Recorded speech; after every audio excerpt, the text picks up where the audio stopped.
What's going on, Diesel War Reaction? I'm back with another video. And the name of this video is Life and Career of Johnny Cash. So that being said, let's get started. Don't forget to subscribe to the channel, folks.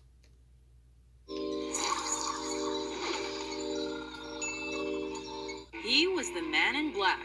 Welcome to WatchMojo.com, and today we're taking a look at the life and career of Johnny Cash. I keep a close watch on the politics.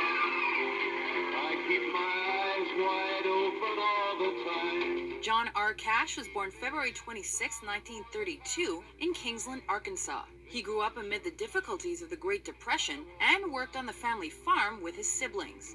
His early musical exposure came from the radio and his mother, who taught him to play guitar.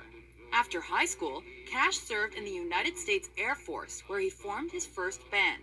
Following his discharge in 1954, he married his first wife. They moved to Memphis, Tennessee, where Cash worked on his music. He did not impress Sun Records with his early gospel songs. However, a few months later, he caught the label's attention with the rockabilly sound of his band Tennessee 2, which was later called Tennessee 3. This led to his 1957 debut, Johnny Cash with his hot and blue guitar. I hear the train a-comin', it's rolling around the bend, and I ain't seen the sunshine since I don't know when. I'm stuck in Folsom Prison. It featured the top 5 country track Folsom Prison Blues and his first country #1, I Walk the Line. Because you're mine, I walk the line. Around this time, Cash participated in a jam session with Elvis Presley, Carl Perkins, and Jerry Lee Lewis. These recordings were later released as the Million Dollar Quartet. Cash began to seek more creative control with his music. With Columbia Records, he released his first gospel LP in 1959. He also had chart success with secular recordings. In fact, Ring of Fire was his biggest hit to that point. I fell into a burning ring of fire. The 1960s were busy for Cash. He toured with traditional folk music group The Carter Family and appeared on television and in movies. He also released a few concept albums and a Grammy-winning duet with June Carter. Yeah, I'm going to Jackson. Look out, Jackson time. In addition, Cash found success with 2 live records taken from his performances for prison inmates. Despite these professional successes, Cash's personal life was being destroyed by drug and alcohol addictions and trouble with the law. With guidance from the Carter family, Cash cleaned himself up following a spiritual epiphany and married June Carter in 1968. Unfortunately, he battled these addictions again on several occasions during his lifetime.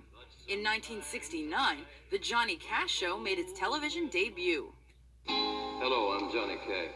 By the next decade, Cash began sporting more and more all-black outfits. He explained the political motivations for this in the protest song Man in Black. I wear the black for the poor and the beaten down. In the early 1970s, Cash continued producing hits. He appeared in the movie A Gunfight and performed for U.S. President Richard Nixon. He also became involved with the religious film The Gospel Road and its accompanying soundtrack. But his popularity began to wane by the mid-70s, and he only had a few sporadic successes. Then, in the early 80s, he achieved moderate success with Perkins and Lewis on the Survivors Live album. He formed country supergroup The Highwaymen with Chris Christopherson, Waylon Jennings, and Willie Nelson, and they dropped their first album in 1985. The next year, Cash, Lewis, Perkins, and Roy Orbison released the Grammy-winning record Class of '55. Following a brief period with Mercury Nashville Records, Cash enjoyed success again in the 1990s. He broadened his audience by collaborating with contemporary artists, had a top 5 album with the Highwaymen's sophomore effort, and was offered a deal with American Recordings. Following the release of the critically acclaimed album American Recordings, Deal, you're all my life. Cash won another Grammy for the Tom Petty and the Heartbreakers backed effort Unchained. Though Cash's health was deteriorating, he continued to record. In 2000, he reflected upon his illness on the dark disc American 3, Solitary Man. 2 years later, Cash continued his introspection on American 4, The Man Comes Around, and this album featured his popular and poignant cover of the Nine Inch Nails track, Hurt. I hurt myself today to see if I still feel. On September 12, 2003, Cash died from diabetes complications. Posthumous releases included the Oscar-nominated biopic Walk the Line, the top 5 compilation The Legend of Johnny Cash, the #1 album American 5, 100 Highways, and the top 3 disc American 6, Ain't No Grave. Johnny Cash influenced many with his humility, rebellious image, and genuine songwriting. Though he experimented with rockabilly and gospel, he will always be remembered for being a country music legend. I would find a